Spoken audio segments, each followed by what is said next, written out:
this second video on Chapter 15, we'll take a look at the actual process of translation. So ribosomes are really big molecular machines, and they are slightly different between prokaryotes and eukaryotes.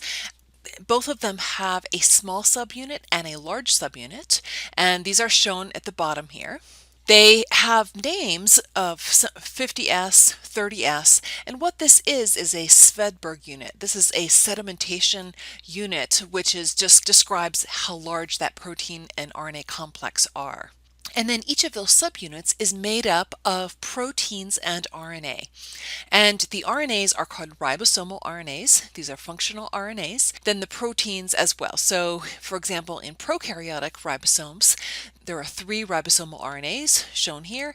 And then there are a total of 52 proteins, 31 in the large subunit and 21 in the small subunit. In eukaryotes, things are fairly similar. Again, a large subunit and a small subunit, and they're just a little bit more complicated. So there are 4 ribosomal RNAs as a part of those subunits and additional numbers of proteins as well. We're going to focus now on the functional aspects of the ribosome. This gray figure in the background is the ribosome, and this is the small subunit on the bottom and the large subunit on the top. So both eukaryotes and prokaryotes have these similar areas of the ribosome. First of all, the messenger RNA is bound by the small subunit. So the messenger RNA is shown here. There are 3 regions where transfer RNAs can bind in a ribosome, and these are called the A site, the P site, and the E site. These go in reverse order, so from right to left. There is the A site, which is the aminoacyl site. This is where the next transfer RNA is going to come in that is going to add its amino acid to that growing protein. Then there's the peptidyl site, the P site in the middle. This is the one that actually holds the protein that is being made. And then there's the E site, which also stands for the exit site. This is where the transfer RNA that has now had its amino acid removed will get expelled from that side. There's 2 other important areas. There's the decoding center. This is a region where we actually look for that specific base pairing between the codon in the messenger RNA and the anticodon in the transfer RNA. And so the decoding center just makes sure that that is a correct match. Then the peptidyltransferase center is up at the top where we have the amino acids. This is where the new peptide bonds will be formed. In the structure of the ribosome, I just want to point out that the key enzymatic functions are actually accomplished by the ribosomal RNAs. So just want to look at a little overview of the process of translation, and then we'll go into it in more detail. First of all, we have to get things initiated. We have to get the ribosome set up on that RNA at the correct spot to begin translation. Second would be elongation. This is just continuing to add more transfer RNAs as the ribosome moves along that messenger RNA. And finally, then when we get to a stop codon, we're going to want to terminate that translation and release the protein and have the ribosome fall off of the messenger RNA. So initiation is actually very different between prokaryotes and eukaryotes. So we're going to first talk about initiation in both pro and eukaryotes, and then we'll go on to talk about elongation and termination, which these 2 steps are very similar between prokaryotes and eukaryotes. So first of all, prokaryotic initiation. Everything gets assembled on the small subunit of the ribosome, and when they are not in use, the ribosome subunits actually separate from each other.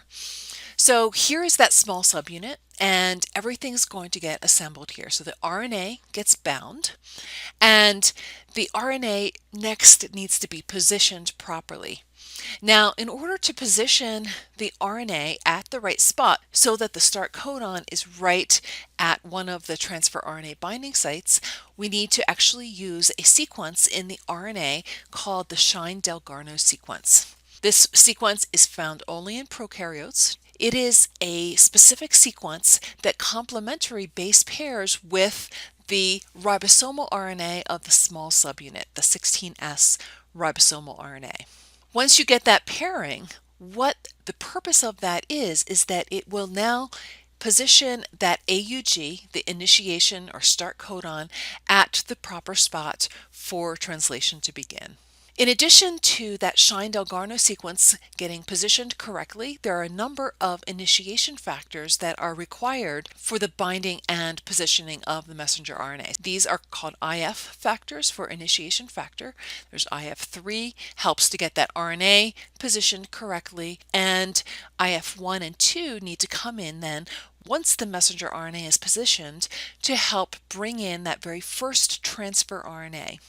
Now, that very first transfer RNA is actually a special initiator transfer RNA. So if we find a methionine at the very beginning of the protein, that one's actually going to use a special transfer RNA that's different from if you find a methionine in the middle of a protein. That initiator tRNA binds to a particular methionine called a formal methionine that is just called F-methionine right here. So every first methionine is a slightly modified methionine amino acid. One of these initiation factors, IF2, brings in a GTP for energy in order to position everything correctly. And then once that initiator tRNA is in place, then those initiation factors have done their job and they all fall off. And at that point, the large subunit of the ribosome can then bind and translation can proceed. In eukaryotes, overall, the basic thing that happens is pretty similar. There are a couple of important differences, however, that I'd like to highlight. First of all, the messenger RNA is going to be bound by the small subunit of the ribosome, just as in prokaryotes, and the entire initiator complex is going to assemble on that small subunit. Please recall that in eukaryotes, the messenger RNA arrives to the cytoplasm completely processed already. So it has a 5' cap and also a poly A tail and the introns removed. Now, the method of initiation is a little bit different here. So there are a bunch of initiation factors that will bind to that 5' cap and also some initiation proteins that bind to the poly A tail. When these initiation factors bind, it actually forms this looped complex. It's called a closed loop structure. And at that point, the small subunit of the ribosome can be recruited. There are a bunch of initiation factors that are required to help get everything assembled together. 7 in all. They are called EIF factors for eukaryotic initiation factors. In contrast to prokaryotes, there is no similar sequence like that Shine-Delgarno sequence, which helps to position the RNA. What happens in eukaryotes is that usually the messenger RNA, it just begins to be scanned and the very first AUG or start codon is used.